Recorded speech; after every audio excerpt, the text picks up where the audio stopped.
નમસ્કાર, હું છું પ્રેરણા. આપ જોઈ રહ્યા છો ઇન્ડિયા ન્યૂઝ ગુજરાતના મહત્વના સમાચારને વિસ્તારથી વાત કરીએ તો વલસાડ નગરપાલિકા વિસ્તારમાં કહેવાતા ગેરકાયદેસર રીતે બનેલા શોરૂમના બીયુસ એટલે કે બિલ્ડિંગ યુઝ સર્ટિફિકેટ રદ કરવાની માંગ ઉઠતા શહેરમાં ટીપી અને ડીપી સ્કીમના અમલીકરણ મુદ્દે વિવાદ ઉભો થયો છે.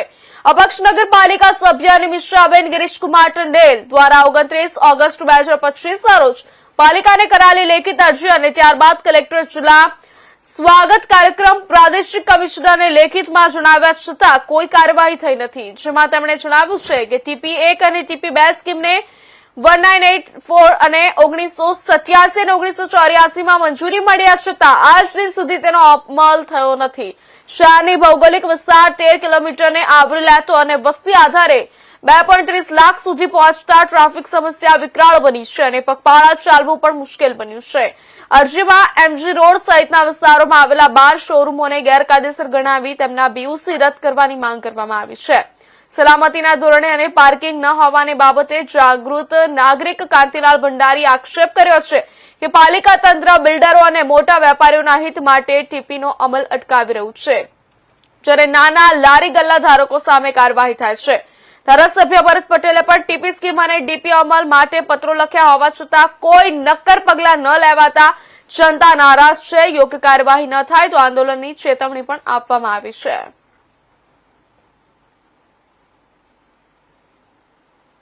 મારી માંગણી એ છે કે બીયુસી રદ કરવાની, જે 12 શોરૂમને આપી છે બીયુસી ગેરકાયદેસર તે રદ કરવાની છે. 1987 થી જે ટીપીની અમલવારી કરવાની હતી ત્યાં સુધી થઈ નથી. આજે 35 વર્ષ પૂર્ણ થયા છે પણ આજ સુધી ટીપીની અમલવારી કરવામાં આવી નથી. તો એ ટીપીની અમલવારી શું કરવા નથી કરવામાં આવતી, એટલે નગરપાલિકાને શું તકલીફ છે? એમાં નગરપાલિકાને શું તકલીફ છે એ તો મને ખબર નથી, પણ મારાથી એવું છે કે આ વેપારીઓને લાભ થાય એના માટે એવું વેપારીઓને લાભ થાય તે માટે આ નગરપાલિકાને આ તંત્ર કરી રહે એવું લાગે છે મને. જે કે બીયુસી રદ કરવાની રજૂઆત છે, જે મેં આજે 6 મહિનાની અગાડી કરેલી છે અને એ આજ સુધી અમલવાર કરવામાં નથી આવી કે 35 વર્ષ થઈ ગયા છે. આજે 1987થી આ ટીપીની અમલવારી જે કરવાની હતી તે કંઈ થઈ નથી. ટીપીની અમલવારી કરવામાં આવે તો લોકોને પહેલાં તો ટ્રાફિકની સમસ્યા અને બીજું કે નગરપાલિકાને આવક મળે અને આ જે કામ થતું નથી એની પછાડી કે જે શોરૂમના માલિકો છે. વલસાડ નગરપાલિકામાં ટીપી એમના માટે 1 અને 2ના માટે મેં એક રજૂઆત કરી છે પ્રમુખશ્રીને, અને મારે કલેક્ટરમાં બી ધ્યાન આપણે મુખ્યમંત્રીની મેં રજૂઆત કરી છે. એટલે ટીપીની અમલવારીમાં ટીપીમાં 1987થી 35 વર્ષ પૂર્ણ થવા આવ્યા. આજની તારીખમાં એ લોકો કોઈના કેવા રાજકીય રમત રમાઈને અને તેની સામે આ ટીપી સ્કીમ આપણે ટીપી અમલવારી કરવામાં આવતી નથી. તો જૂની ટીપી જો ચાલુ રાખે તો તેમાં કોને ફાયદો થાય? તેમાં ટીપી જૂનું ચાલુ રાખે નગરપાલિકાને આર્થિક નુકસાન પહોંચે છે ને સાહેબ.